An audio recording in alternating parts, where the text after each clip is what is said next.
Urban Legend 11s, you know what it is. Let's talk about it. Now, today, 50 Cent posted up a post, referring to Pop Smoke and also referring to Takeoff from the Migos, rest in peace. He was sending a message to Quavo, referencing this video from Stephen Victor talking about Pop Smoke. And if you don't know who Stephen Victor is, he's a music executive. He was over Pop Smoke's project. And Stephen Victor was saying how 50 Cent gave him the advice to not be selfish after Pop Smoke had got killed, and put Pop Smoke's music out like they had planned to. And 50 Cent's pretty much saying that Quavo should do the same thing with Takeoff's music and preserve his legacy that way. 50 posted this video and said, "This is really how it goes, Quavo. You have to position this album correctly for Takeoff's legacy. Go make a couple of changes and address everything. All artists make the best music out of painful moments. Rest in peace to Pop Smoke. Rest in peace to Takeoff." Because what happened is after he passed away, 50 kept on reaching, because I had brought him to see 50. Because he was living so crazy.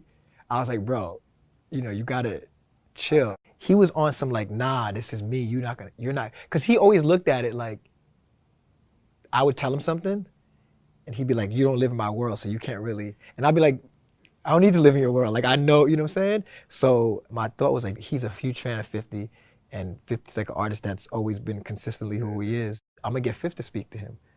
So, it was maybe, it was like that meeting with 50 was maybe like 3 weeks before he passed. So when he passed, 50 kept trying to get in touch with me. You know what I'm saying? So I finally went to go see him. Because, I couldn't listen to his music. I was like, I'm not, you know what I'm saying? And 50 was like, yo, you're being selfish.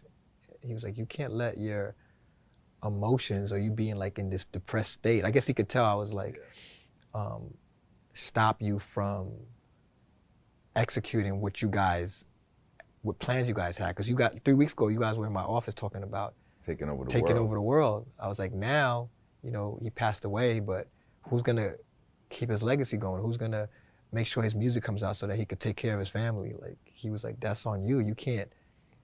He was like, I get you're sad and all this shit, but this ain't the time for that. He was like, you gotta because we had talked to Fifth about putting his album out in the summertime. He was like, nah, you gotta finish that. You gotta see this through. You gotta see this through.